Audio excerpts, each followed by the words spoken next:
So tribal council last night, Michael went home. I was deciding whether or not I needed to play my revenge idol trade for Luke because he was going. There was a few reasons behind not playing it, mainly because I'm sort of in an alliance with him at the moment and it would look sus if I took it away from him, whereas he sort of said earlier that he would tell us what it is. So he actually has, which is he can take 50% off 3 people's immunity scores. So whether that's actually true, it might just be one person. We'll wait and find that out. But look, he sounds kind of genuine at the moment. Let's see. The other reason I didn't use it because I didn't want a target on myself as well. Obviously, this early we've only just merged. I don't need my name out there having secret advantages. The longer I leave it, the more useful it'll hopefully be. Especially if at the moment no one's really targeting Luke, even though he's obviously a threat. No one's actually gunning for him wholeheartedly. So even if he does get it, I've sort of told him, now that he has got it, obviously, to try and use it as soon as possible because people might use it as another reason to get rid of him if he's already a threat and now he has this advantage. Best to burn it, and that's best for us too, so that when we do need him out, he doesn't have anything, if that makes any sense. So also after last night, Adam, Tig and I had another chat about things, and I ended up telling Adam about my idol, just because I was starting to get concerned about not telling anyone and then having that be like a big surprise later on and then feeling like people may not have been able to trust me.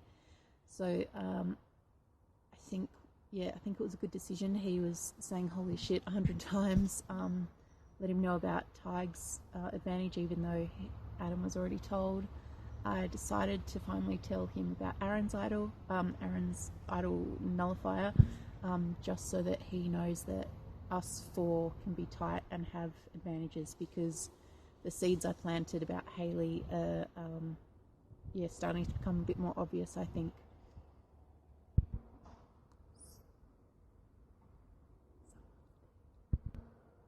So Luke's created a chat with Blue, Hayley, myself and Ro. Whether that's an actual thing or not seems to be in Luke's eyes, might not be in my eyes, might not be in Hayley's eyes.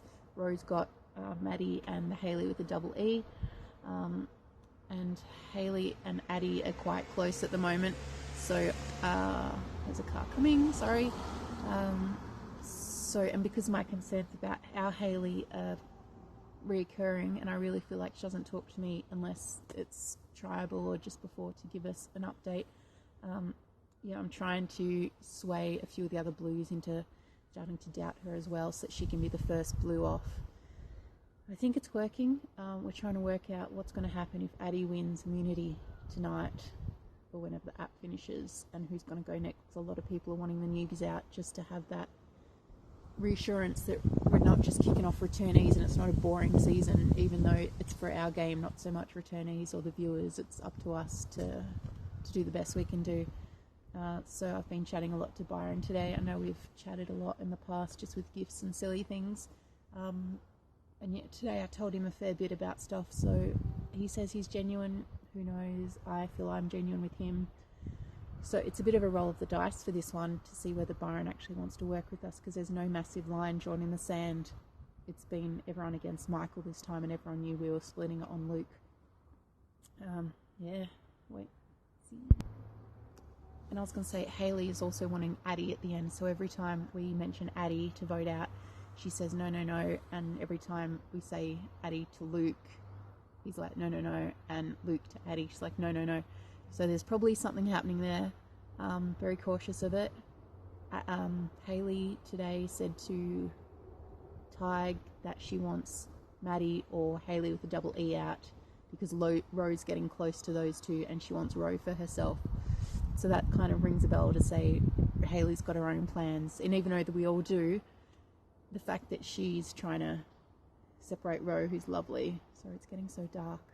We're trying to make sure that's kept in order and trying not to throw anyone under the bus from Naotea, but it's going to be Hayley if she's pulling a fast one on us and trying to get me out, because she knows that we're both kind of similar in the fact that we both will be close if we're both at the final tribal.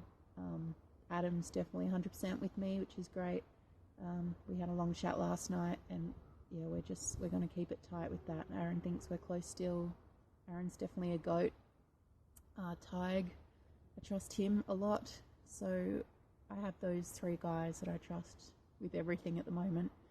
And I want to get Byron up there as well. I don't know why I haven't got any females. That's ridiculous, but Ro would be up there 100% if she could be.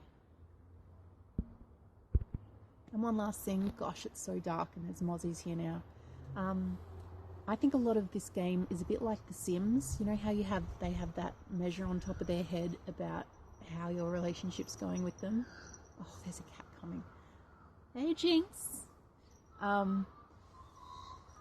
Yeah, a lot of the time I see that in real life. I think, oh, maybe I haven't spoken to Ro in a while and I can sense her, you know, purple, green little doodad lowering. So I always think, oh, I better reach out and see how they're doing. So I think a lot of the time you've got to do that and not just do it in a selfish way, but actually feel that it's lowering and you need to act. That's kind of all I have to say. Gosh, every time I want to do these confessionals, I'm like, I'll go hard and I'll really rip into people, but then I come and I envision them watching and I just can't do it. And it's so dark. I'm sorry.